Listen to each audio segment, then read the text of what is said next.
Well, hello there everyone, uxwbill here once again. I'm getting that look from Furhead. He's got his thumbs up.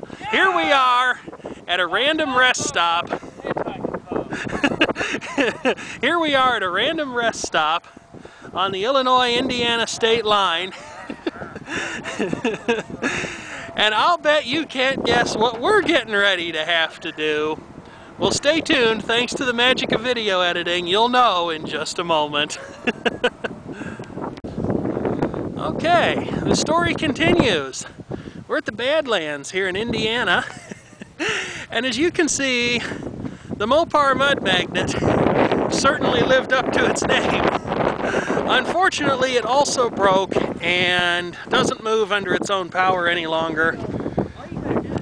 We're not 100% sure what's going on with it, but I checked the transmission fluid dipstick, and I'm sorry to say that the fluid smells kind of burnt, even though it has good color. Back when I got this truck stuck, or rather the Keykeeper got this truck stuck, Furhead told me that, well, the good part of it is that I would have a stupid four-wheel drive story to tell people. And now Furhead has the same thing. But you know what really is funny? Both stories have the same common factor. This guy right here was driving at the time of the disaster. Don't get me wrong, they had an excellent time out here in the Badlands. They saw a lot of really cool things. They got some really neat pictures that you're going to see later. Everything was fine right up until the Keykeeper decided to take the poor Jeep into a mud hole. It got stuck.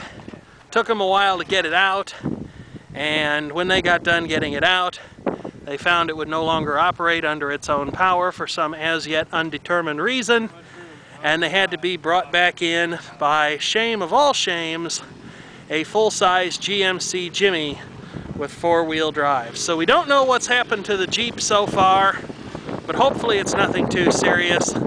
I certainly hope that he hasn't chunked the transmission in the poor thing.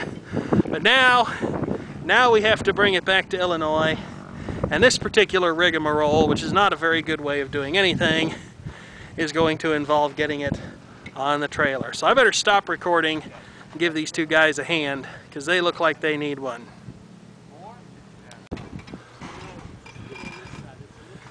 And let me just tell you, if you think it's muddy on the outside,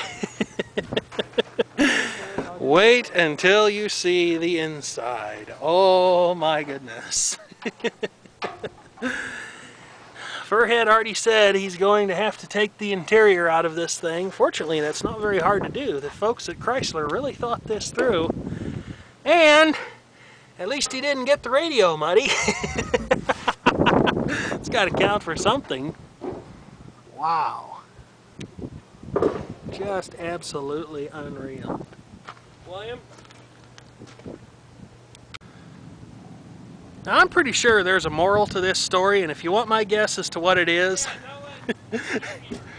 don't let the Keykeeper drive your four-wheel drive vehicle. Is he got my truck stuck, which is a story I'll have to tell you sometime, and he broke the heap. Turned it into a real junk heap, I guess you could say. Wow. I'm still just amazed at the amount of mud that is on this thing. This I think is almost worse than when you pulled my truck out of the farm field.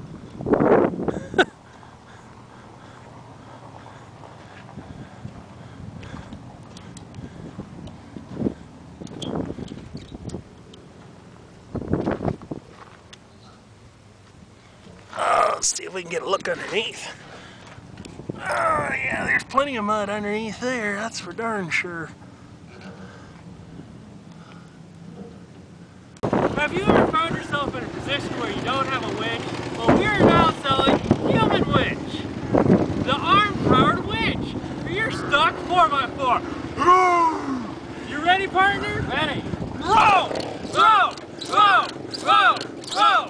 Roll! Roll! Roll! Roll! Roll! Roll! Roll! Roll! Roll! Roll! Set the fucking way. Oh.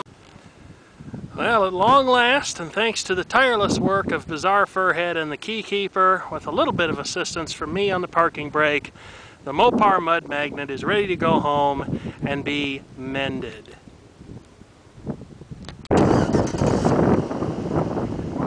Yep.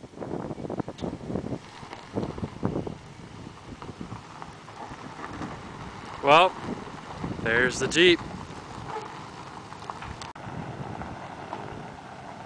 Poor Jeep. You're gonna have to do all sorts of stuff to it.